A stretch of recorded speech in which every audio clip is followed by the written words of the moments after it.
Moving into a new house was always weird, and when my family and I moved into this old one, it was just as you would expect.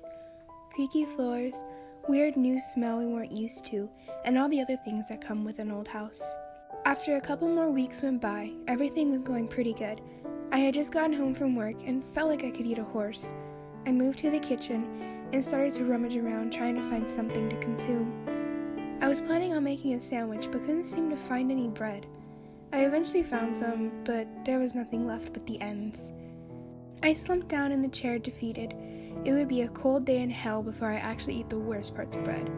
I eventually gave up and decided that I would just take the family out so that we could get some dinner when my wife walked in with bags of groceries in hand. I moved to help her and asked, "Did you get any bread? We're all out." "I just bought some," she replied. That's when I heard shuffling from down the hall. I looked to see that it was my son. He came out of his room and walked up to me. Before he could say anything to me, I said, "I didn't even know that you were here." I looked over to my wife and said, "That's probably where the bread went." "Yeah, I got a ride from Chris so that I didn't have to catch the bus. We were just playing video games." "But that's besides the point. There are some flies in my room. Do you know where the fly swatter is?" he asked. "It's hanging over there. I bet you guys ate real good," I asked. My son looked at me somewhat puzzled and went back to his room. "Let it go," my wife said. "We will make something for dinner." "Nah," I replied.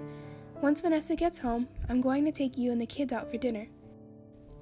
A few days went by, and all was well. But as the days went on, I realized that the fly swatter was being used more and more. It was for good reason, though. These big black flies would show up sporadically.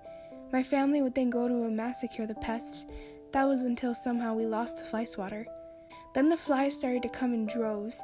In one day, there was about 20 of these little bastards flying around. What made it so much worse was that these were not small flies. They were big, about the size of a kidney bean. You would also be able to hear them buzzing around from across the room. After killing the flies for about 30 minutes, I got sick of swatting the buggers with my sandals, so I went to the store to buy another fly swatter. While I was at the store, I found some fly tape and I picked that up too. I also bought some bug spray to deal with the pests. When I got home, my wife and kids were panting, flip-flops and rolled up newspapers in hand. I looked at them and chuckled, saying, "Looks like you guys had a nice workout." Unfortunately for me, though, my wife didn't find it funny. She decided that when the flies showed up again, that I would have to be the one to kill them, all by myself. I bet my wife was real glad that I was the only one on fly killing duty, because the next day the little bastards were back with a vengeance. The fly tape that I put up was completely black by the time the kids got home, and there were still some flies flying around. Taking down the fly tape was one of the most disgusting things that I had ever done. I moved to grab the tape from the top, but my foot slipped on something, which I think was a dead fly that I had sprayed. I reached out to grab something to stop my fall, and one of my hands landed on the counter. My other hand, that was still in the air, and it landed on the closest thing to it, which was the fly tape. I felt like I wanted to vomit as my hand closed around the tape and the flies popped under my grip. I recoiled back, flailing, trying to get this disgusting thing out of my hand, while stepping on more dead flies, and swinging my hand, sending some of the flies on the tape that weren't attached properly shooting off in wild directions. After that experience, I was done with the flies and decided that I would just get the house fumigated. What annoyed me to no end was that I never knew how the flies got in. All the doors would be closed, the windows shut, but they would always be in the house. I called the pest control company and explained our situation and that the flies just kept on coming back. They said that they would have their people over shortly. They arrived at our home. The guy in charge told me that this seemed like a common case of an animal getting stuck in a wall or roof and dying. He said that he would inspect the house so that it wouldn't get fumigated and just have the same problem after a few weeks. After about 30 minutes, he called me to the side of the house and showed me the problem. There was a hole in the roof that looked like it had been there for a while. It was about the size of a volleyball, but kind of an oval shape. I had no idea how I missed it.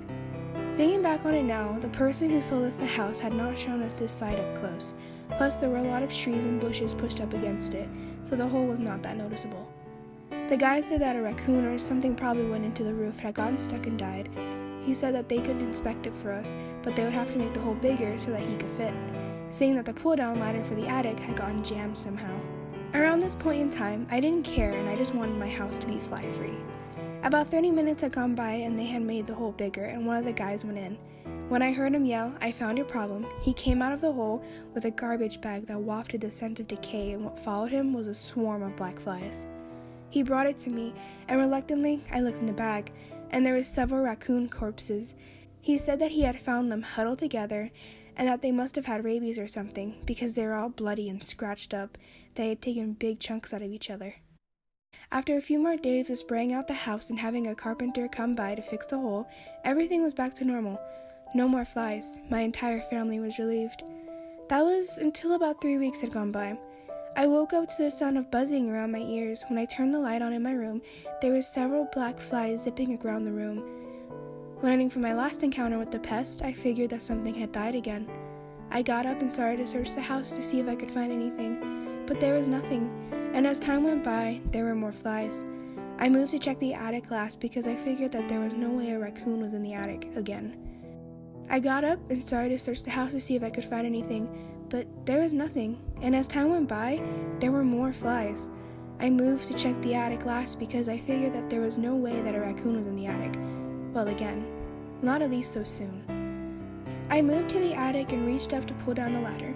The guy that was up here to get the raccoons either didn't know about the stuck ladder, or he didn't care enough to try and fix it because it was still stuck.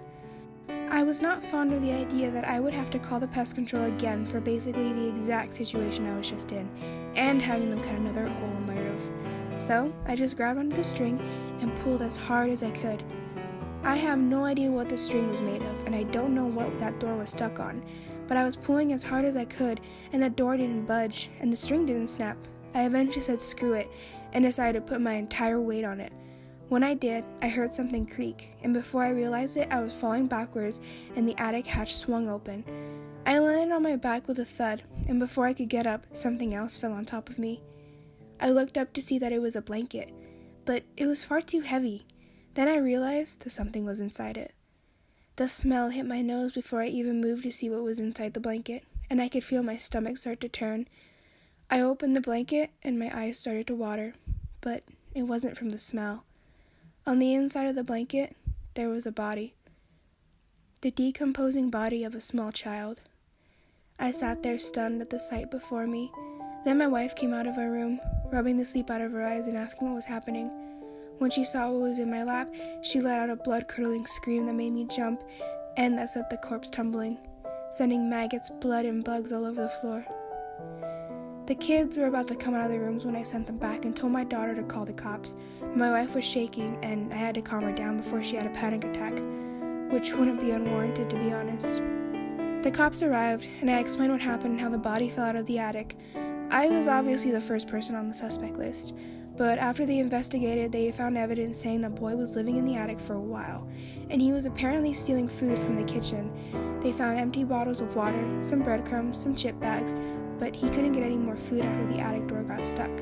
When that happened, he started to lure animals into the attic with the remaining food that he had left. Then he would kill and eat them. When the man went into the attic to get the raccoons he had eaten, he must have hidden one of the boxes in the attic. When the attic was fixed, he didn't have any food left, and he starved to death. The police found out that his name was Michael Brown from his dental records. What makes me even more angry and sad for the poor boy is that his parents didn't even report him missing, and the cops said that the boy had scars and bruises on his body. His parents were arrested, and his siblings are now in the system. I feel sad for the poor boy, and wish that we had found him sooner, but he must have thought that he would have been sent back to his abusive home if he had revealed himself.